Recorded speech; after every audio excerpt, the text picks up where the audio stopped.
Hanya orang-orang terpilih saja yang bisa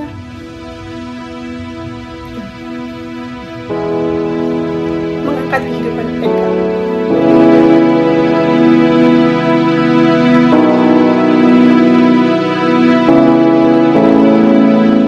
Perkenalkan, saya Reni Suarsi. Di sini saya diberikan tanggung jawab untuk mengasuh anak panti putri dan sekaligus menjadi kepala divisi pendidikan.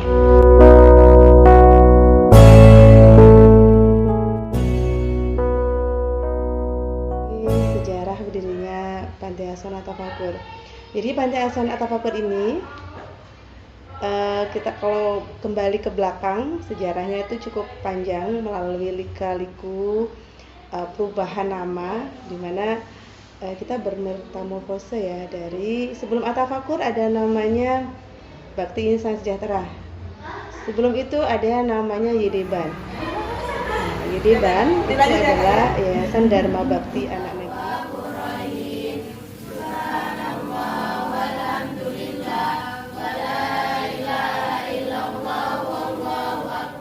Jadi At-Tafakur dari sebelum 2015 itu belum memiliki panti, jadi kegiatannya itu baksos pindah-pindah gitu. Bulan ini ke sana, bulan besok kemana gitu. Dan kita pelayanan ke anak yatimnya hanya sebatas memberikan bimbel gratis di kantor, ngajak doa bersama atau ngajak liburan bersama dan kayak gitu-gitu. 2015 alhamdulillah kita ada kesempatan untuk mendirikan panti asuhan yang dimana anak-anaknya itu tinggal bersama kami.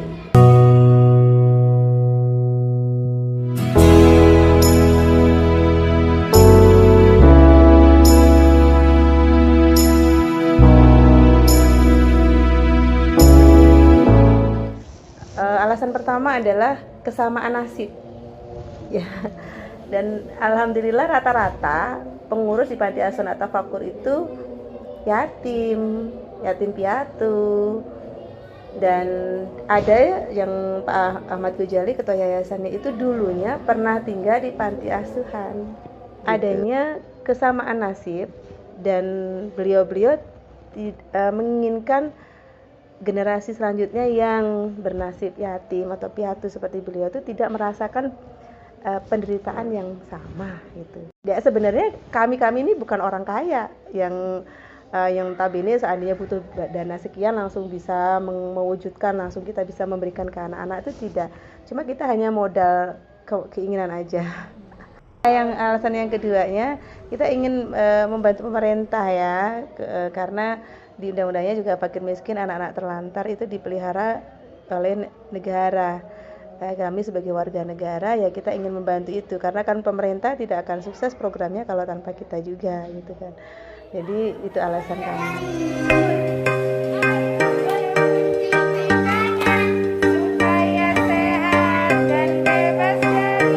Awal mula berdiri dari mulai Yedeban itu kita sudah punya anak asuh, anak binaan lah gitu, karena belum di panti ya.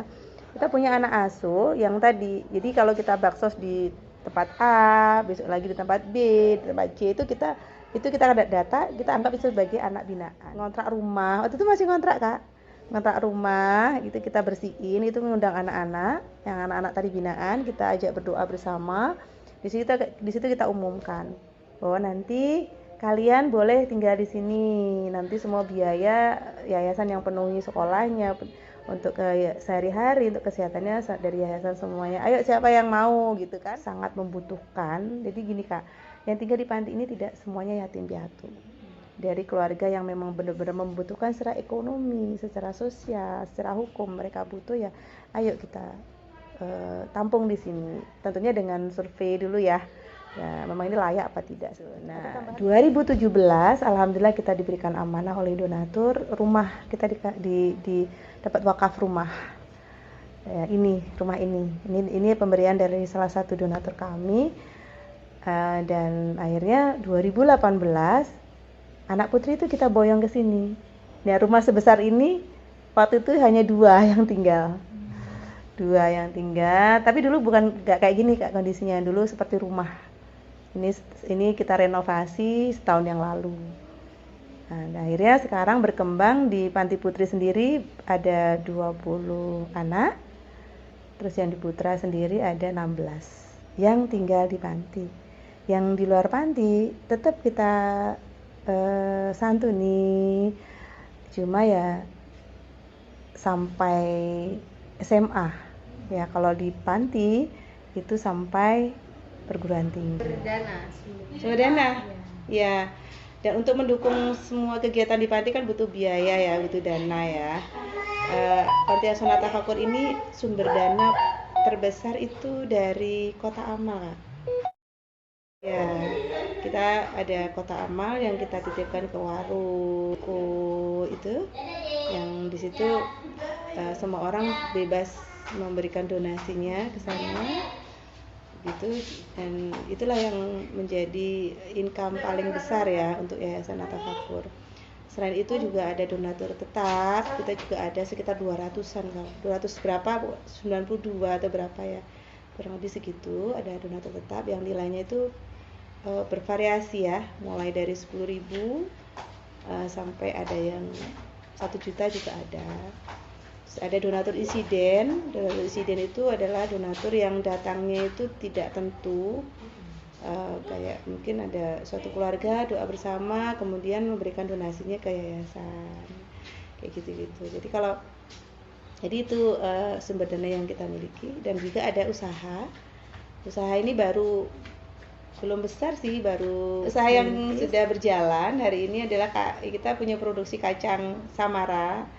Jadi ibu-ibu pengurus itu punya nama Samara, itu kita produksi kacang, produksi sambal, dan juga kita dari mbak-mbaknya itu ada kayak basreng, kripca. Kalau suka duka sebenarnya banyak sukanya ya dibandingkan dukanya ya. Karena di situ karena anak-anak itu kan memiliki suatu keunikan tersendiri kan.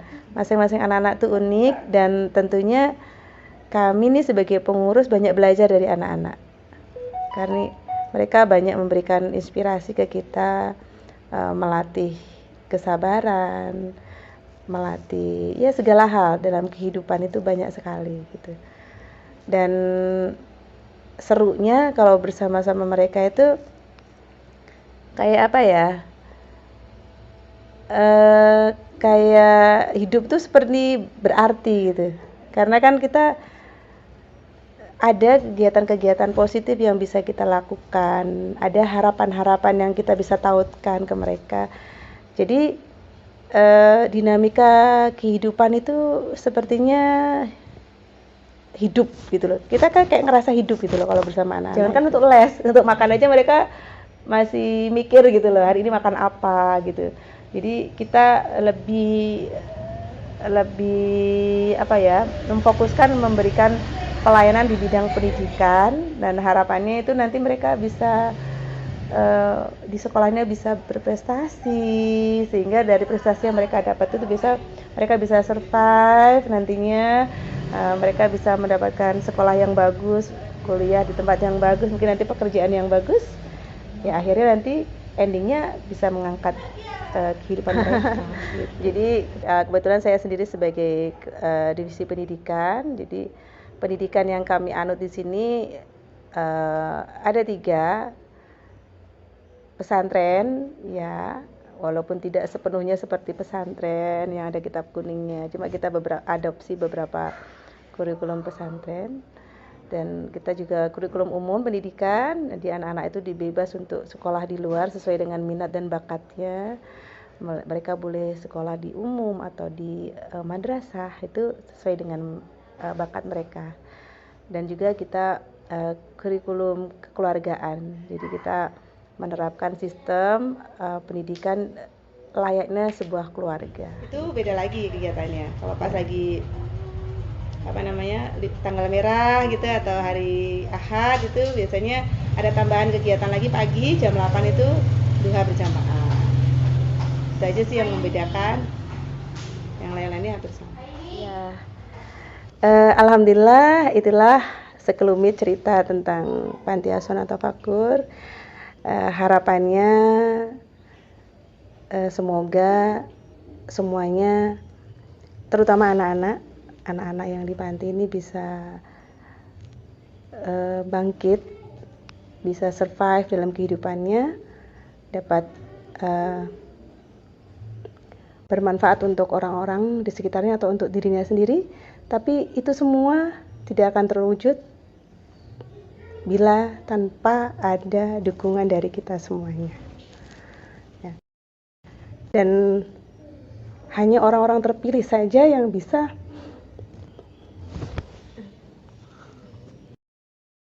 mengangkat kehidupan mereka. Jadi saya kalau bicara tentang anak-anak ini nggak bisa menahan air mata ya.